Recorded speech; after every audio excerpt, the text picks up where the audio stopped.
tisa fangati karaba sarayele la aurela ne kamaurema halaka balo minu maujuguya kuka juguya to minu baukoniya aw bismillah lumière tv sanfɛ min bɛ se ka to aw bɛ kunnafoni manifin kɔnɔ bi fa kunnafoni sɔrɔ cogo ɲuman fɛ ka sɔrɔ i ma fɔ bila i da bi aw ka dɔn k'a fɔ ko an ka kunnafoni an b'u daminɛ fɛn min ye o de ye an ka premier ministre n'o ye Mali premier ministre le général de division Abdoulaye Maiga ale kɔni kun bɛ précisément sente o maaw ɲɛkɔrɔ précisément ka jira k'a fɔ ko ale ka san kelen kɔni a baaraw kan ka kɛ cogoya min na n'a fɔ a ma ko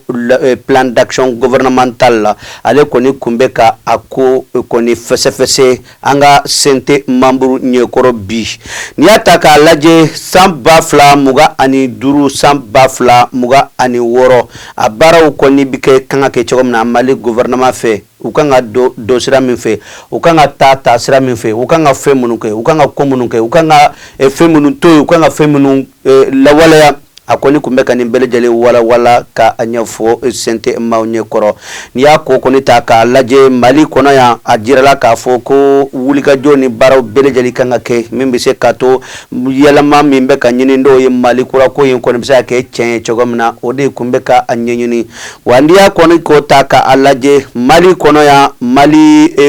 précisément jamana in kɔnɔ Malidenw kɔni kelen de ko tigɛri ɲɔgɔn ma ko yɛlɛma kɔni ko a bɛ tɛmɛ sira o sira fɛ k'a ka tɛmɛ o fɛ k'a ka kɛ o de la an ka sente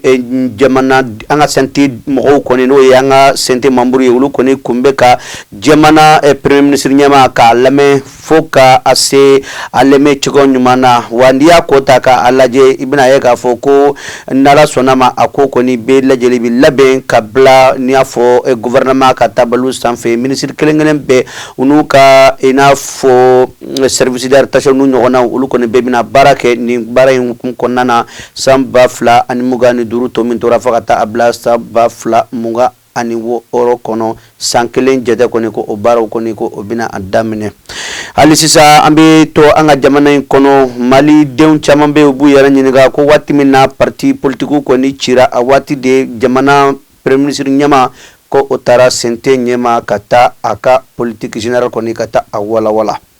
n'an bɔra yen nɔ an bɛ taa hali sisan an ka jamana in kɔnɔ ni i n'a fɔ kunu jeudi don an fɛ i n'a fɔ jamana premier ministre n'o ye général de division Abdoulaye Maiga ka a kɔni kun taara précisément yɔrɔ min bɛ wele ko Banangabugu ka taa fɛn ninnu don fɛn minnu n'a bɛ fɔ u ma ko i n'a fɔ k'an ka fonce dingɛw bɔ min bɛ se ka to gɛlɛya ni tɔɔrɔba minnu bɛ yen précisément fɛn minnu bɛ yen nɔ ka kɛ fɛn ye fɛn min bɛ na ni inondation ni ɲɔgɔn na ye walasa ka se ka a dabila o de la an ka jamana gouvernement ɲɛma n'o ye général de division Abdoulaye Maiga ale kɔni ye wulikajɔ kɛ ka fɛɛrɛw bɛɛ sigi sen ka fɛɛrɛ min bɛ se ka to nin baara ninnu kɔni o bɛ se ka kɛ cogoya min na ka adamadenw ni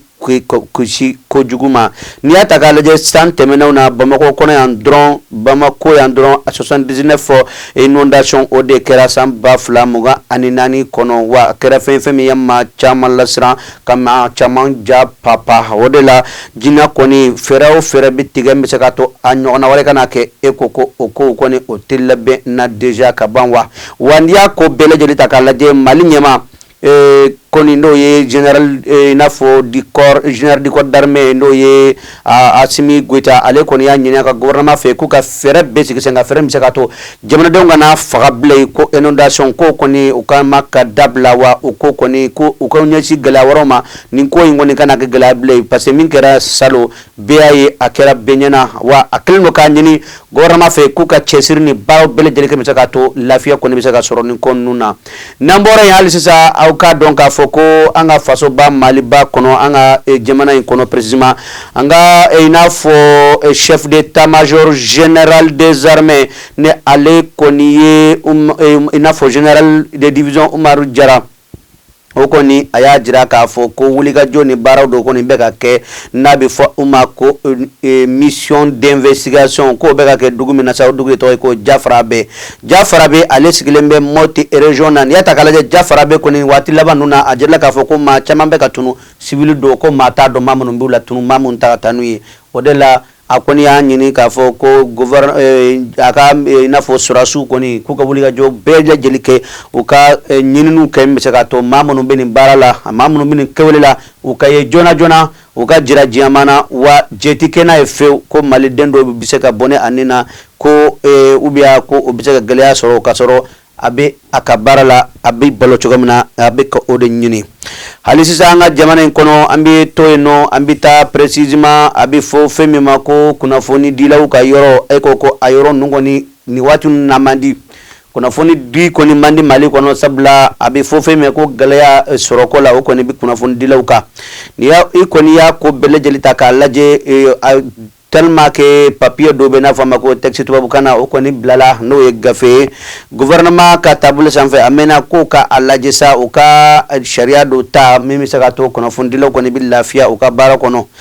tellement que o sariya in kɔni n'o ye i n'a fɔ o loi ni a mɛnnen kojugu o kɛra sababu ye Mali kunnafonidilaw kɔni u ka ɲɛmaayaso n'a fɔ a ma ko fecɛriw u kɔni k'u bɛ tigɛ di ɲɔgɔn ma désormais k'u bɛna wulikajɔ kɛ min bɛ se ka to olu bɛ se ka dɛmɛ ani dɛmɛ kɛ ka ɲɛsin u yɛrɛ ma ka sɔrɔ mɔgɔ tɛ sabula u y'a jira k'a fɔ ko vraiment le gouvernement i n'a fɔ les autres ko u ma hakilina kɔni ta fɔlɔ min bɛ se ka to texte ninnu kɔni bɛ se ka i n'a fɔ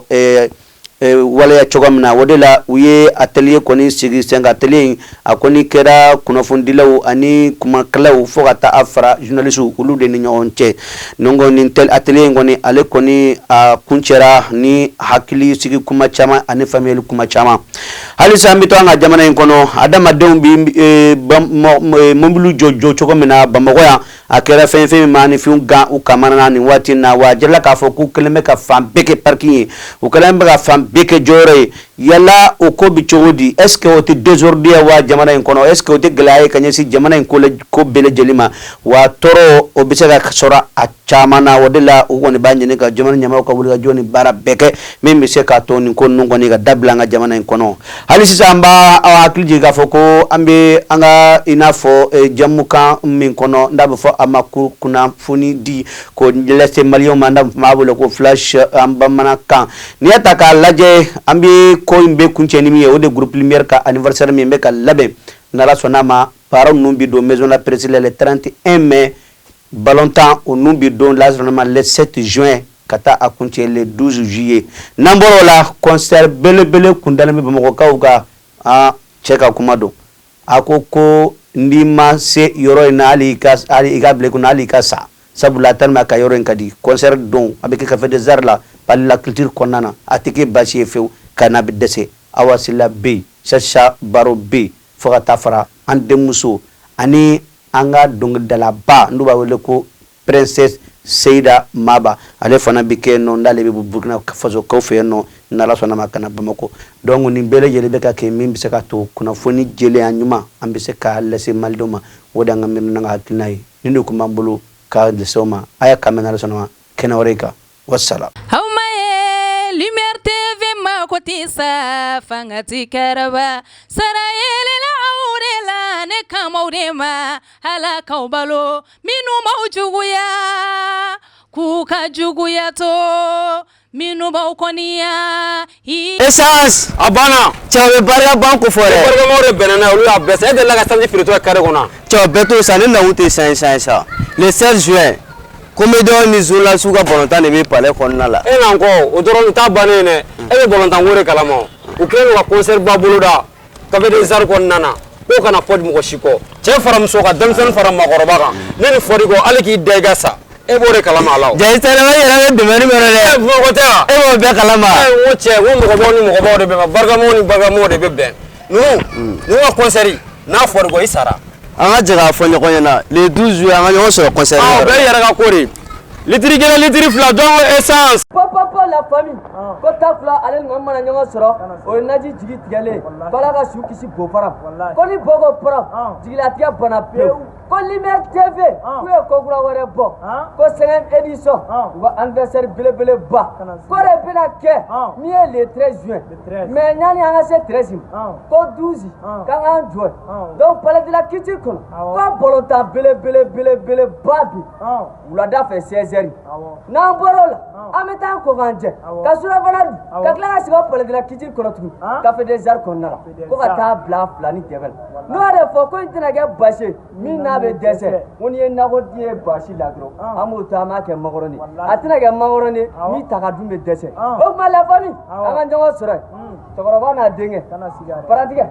ante tanga mbo wasi amina wasura la famille Almakeu balmamso electromina de jorobi aula o bana peu walma sokono minaw misiri kono minaw studio minaw salle de conférence minaw fokata se bafulu minaw ma mo kelempe soro kelempe hate fune dumasi chez Mamoutou Traoré yele électronique aflani nibora memo sirafara la kibi yele kata centre mable fanfe yanni ka fara juste ibi côté gauche laje yele électronique chez Mamoutou Traoré iba soro yenno imo menacé minama amina bele jelibe inafo baful guitare lampadaire chaise micro piano bola batterie ampli microphone fota se lumière ma be kiba fe galon bonda otmana sa boli bribri e katase yele électronique chez Mamoutou Traoré Kayorola ni e nyogome bla chenche kul sanfe tege tayira suni de weche fune dimasi otmana sa ambele jeli ka wuli ka joke anga Mamoutou Traoré Kayoro segre yele électronique hatte